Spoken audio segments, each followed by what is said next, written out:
The race movie review. ఈ movie 1 hour and 40 minutes తో Netflix లో స్ట్రీమ్ అవుతుంది. ఇంకా ఈ మూవీ గురించి మాట్లాడితే మూవీ స్టార్ట్ చేయడం డ్రిఫ్ట్ తో స్టార్ట్ చేస్తారు. కార్ రేసింగ్ అంటూ డ్రిఫ్టింగ్ అంటూ అలా స్టార్ట్ చేస్తారు. అక్కడ కొంచెం బాగా అనిపించింది. అలాగే మూవీలో ఒక 10 minutes తర్వాత ఒక చిన్న రేస్ ఉంటుంది గైస్. ఆ రేస్ కూడా చాలా అంటే చాలా బాగుంటది. అలాగే మూవీలో కొన్ని రేస్ కార్లు ఉంటాయి మామ. అవైతే చూడటానికి అయితే చాలా అంటే చాలా బాగుంటాయి. మూవీలో విజువల్స్ ప్రొడక్షన్ వాల్యూస్ గైస్ చాలా అంటే చాలా రిచ్ గా ఉంటాయి. ఒక రూమ్ లో ఒక 20 కార్లు ఉంటాయి. ఆ సీన్ ఉంటుంది. చాలా అంటే చాలా బాగుంటది చూడటానికి అయితే. మూవీలో ఇవన్నీ బానే ఉంటాయి. Okay okay.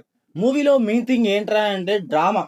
ఈ డ్రామా ఏదైతే ఉందో అదైతే నాకైతే అస్సలంటే అసలు వర్కౌట్ అవ్వలేదు. మన హీరో ఏంటంటే రేస్ చేయడానికి ట్రైన్ అవుతా ఉంటాడు. అసలు ఆ ట్రైనింగ్ ఏదైతే ఉందో అదైతే అస్సలంటే అసలు బాగాలేదు. లిటరల్లీ ఏంటంటే మన హీరో యొక్క ట్రైనింగ్ చేస్తున్నాడు అనిపించింది నాకు. ఇంకొకటి ఏంటంటే మూవీలో ఒక ఎమోషన్ తీసుకుంటారు ఫాదర్ అనేసి. దీన్ని ఏమన్నా కొంచెం బాగా చూపించారంటే స్టార్టింగ్ లో ఏదో కొంచెం బాగా చూపిస్తారు. కాకపోతే మూవీ పోతున్న కొద్దీ ఈ ఎమోషన్ అసలు అసలు చూపించరు. ఏదో వాడదామని ట్రై చేస్తారు. కాకపోతే పర్ఫెక్ట్ గా యూస్ చేయరు అనమాట. అసలు మనకి ఆ ఫీలింగే రాదు. ఇంకొకటి ఏంటంటే మూవీలో మన హీరో డబ్బింగ్. ఈ డబ్బింగ్ కూడా పర్ఫెక్ట్ గా ఉండదు అనమాట. కొన్ని సీన్స్ అయితే నాకైతే చిరాకు వచ్చింది ఆ డబ్బింగ్ చూస్తుంటే. డబ్బింగ్ స్మూత్ గా ఉండి పర్ఫెక్ట్ గా ఉంటే కొంచెం బాగుండేదేమో క్యారెక్టర్. కాకపోతే ఏంటంటే మూవీ లాస్ట్ ఒక 10 minutes కైస్ చాలా అంటే చాలా బాగుంటది.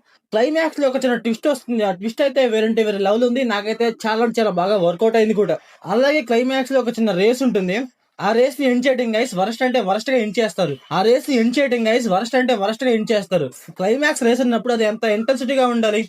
అదే ఉండదు అనమాట. ఏదో నార్మల్ గా రేస్ అయిపోతుంది. మూవీలో ఏంటంటే రేసులు ఉంటాయి. కాకపోతే అవేవి అంత ఇంట్రెస్టింగ్ గా ఉండవు అనమాట. ఏదో రేసులు అంటారు అంతే. అవి జరుగుతూ ఉంటాయి అంతే తప్పి దానికి ఒక స్టోరీ ఉండదు, ఒక పర్ఫెక్ట్ ఎమోషన్ ఉండదు, ఒక ఇంటెన్సిటీ ఉండదు. ఒకటి ఏంటంటే మూవీలో మన హీరోల తమ్ముడు ఉంటాడు. తన క్యారెక్టర్ అయితే కొంచెం పర్లేదు, ఓకే ఓకే అనిపించింది. క్లైమాక్స్ లో కొంచెం బాగుంటది తన క్యారెక్టర్. ఇంకా ఈ మూవీ ప్లాట్ లైన్ ఏంటంటే మన హీరో రేసింగ్ లో గెలవాలి అనుకుంటాడు ఒక అతనితో. అయితే అప్పుడు ఏం చేశాడు, ఎలా ట్రైన్ అయ్యాడు, రేస్ లో గెలిచాడా లేదా అనేసి మన మూవీలో చూస్తాం. ఇంకా ఈ మూవీ ఫ్యామిలీ వాచబుల్ అంటే yes guys watchable. Adult scenes అయితే ఏముండవు. కాకపోతే ఏంటంటే మూవీలో ఒకే ఒక సాంగ్ ఉంటుంది. ఆ సాంగ్ లో లైట్ గా ఎక్స్పోజింగ్ ఉంటుంది అంతే. అంతకుమించి ఇంకేం ఉండదు. ఇంకా మూవీలో డైరెక్షన్ విజువల్స్ ఇవన్నీ చాలా అంటే చాలా బాగుంటాయి గైస్. రేసింగ్ అవుతున్నప్పుడు డైరెక్షన్ ఉంటుంది. చాలా అంటే చాలా బాగుంటుంది. చాలా బాగా చూపించారు. ఇంకా మూవీలో విజువల్స్ పర్ఫార్మెన్స్ డైరెక్షన్ ఇవన్నీ పర్లేదు గైస్, బాగున్నాయి. చాలా అంటే చాలా బాగున్నాయి. సో ఓవరాల్ గా మూవీ ఎలా ఉందంటే నాకైతే నచ్చలేదు. సో మీరు మూవీ చూసుకుంటే మీకు ఎలా అనిపించిందో కామెంట్ చేయండి. So thanks for watching.